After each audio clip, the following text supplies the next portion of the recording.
ایک دن جب سریا بیگم کسی تقریب میں گئی ہوئی تھی، پارس اچانک گھر آ گیا۔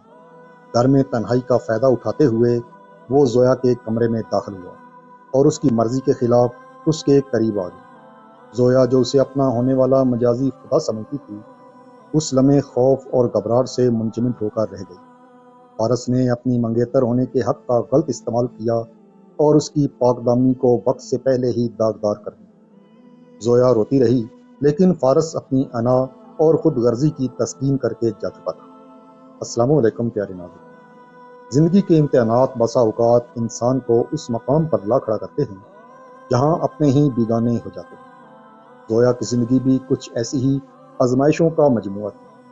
جب وہ ابھی 8ویں جماعت میں تھی تو سر سے باپ کا سایہ اٹھ جانے کے بعد تپدق یعنی ٹی بی کی موذی مرض نے اس کی ماں کو بھی نگل لی۔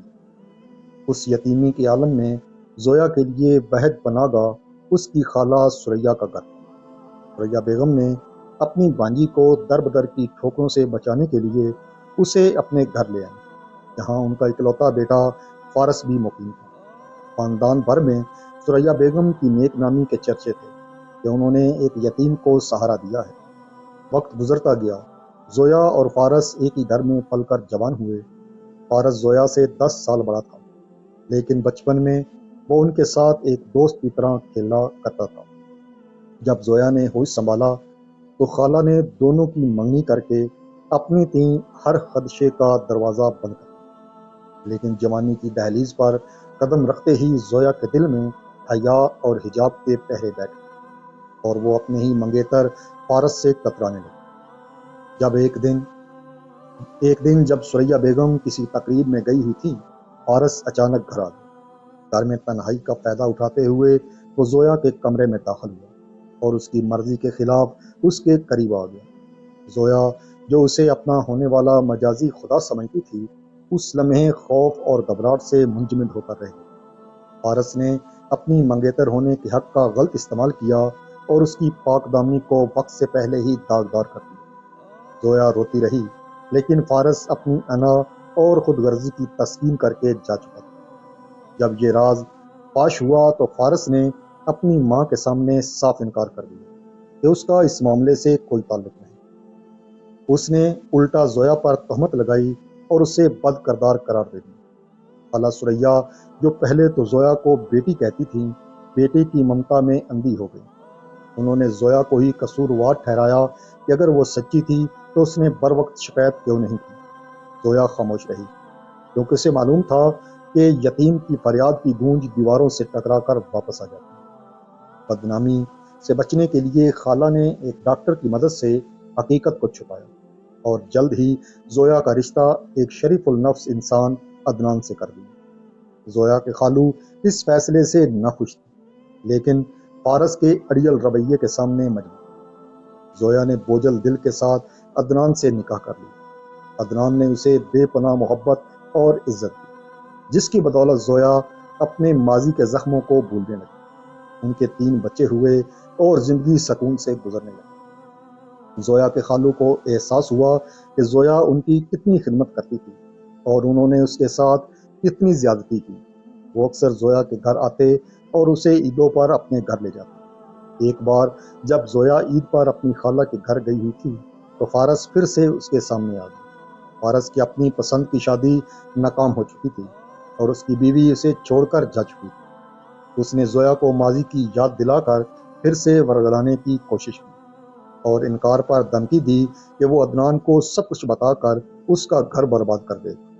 زویا خوف زدہ ہو گئی اور اس نے اللہ سے دعا کی کہ یا اللہ، اس سے پہلے کہ میرا سواگ مجھ پر شک کرے، مجھے موت دے دے یا اس شرپسند کو اٹھا لے۔ قدرت کا کرنا ایسا ہوا کہ زویا کی دعا تو قبول ہوئی، مگر اس انداز میں کہ اس کا ہنستا بستا گھر گر گیا۔ اس کا شوہر عدنان اچانک دل کا دورہ پڑنے سے انتقال کر گیا۔ زویا بیوہ ہو گئی۔ سسرال والوں نے 3 بچوں کی ذمہ داری اٹھانے سے انکار کر دیا تو مجبوراً اسے پھر اسی خالہ کے گھر پناہ لینی پڑی جہاں فارس موجود تھا۔ لیکن اب فارس وہ پرانا خود غرض انسان نہیں رہا تھا۔ ٹھوکروں نے اسے بدل دیا تھا۔ اس نے زویا اور اس کے بچوں کی خاموش خدمت شروع کر دی۔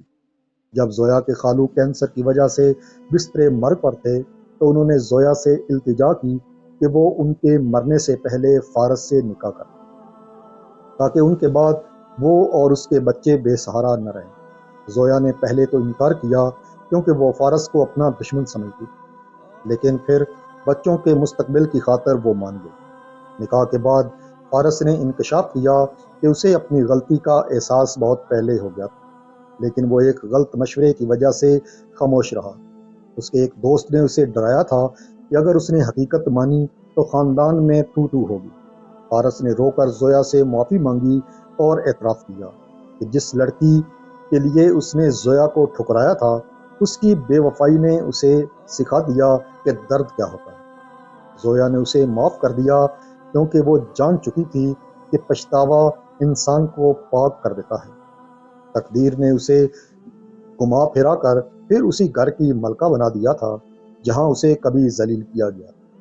زویا کو سکون مل گیا، لیکن اسے ہمیشہ یہ ملال رہا کہ اگر فارس یہ فیصلہ بر وقت کر لیتا تو شاید اسے اتنی طویل اذیت اور عدنان کی جدائی کا دکھ نہ سہنا پڑتا۔ یہ کہانی ہمیں سکھاتی ہے کہ انا اور غلط مشورے زندگیوں کو تباہ کر دیتے ہیں، اور سچا پچھتاوا تبھی مکمل ہوتا ہے جب انسان اپنی غلطی کی تلافی کرنے کی ہمت رکھتا ہو۔ اگر یہ کہانی آپ کے دل کو چھو گئی ہو تو ویڈیو کو لائک کریں اور گولڈن وائس سٹوری کو سبسکرائب ضرور کریں۔ اپنا اور اپنے پیاروں کا خیال رکھیے گا۔ اگلی ویڈیو تک کے لیے اپنے میزبان کو اجازت دیں۔ اللہ حافظ۔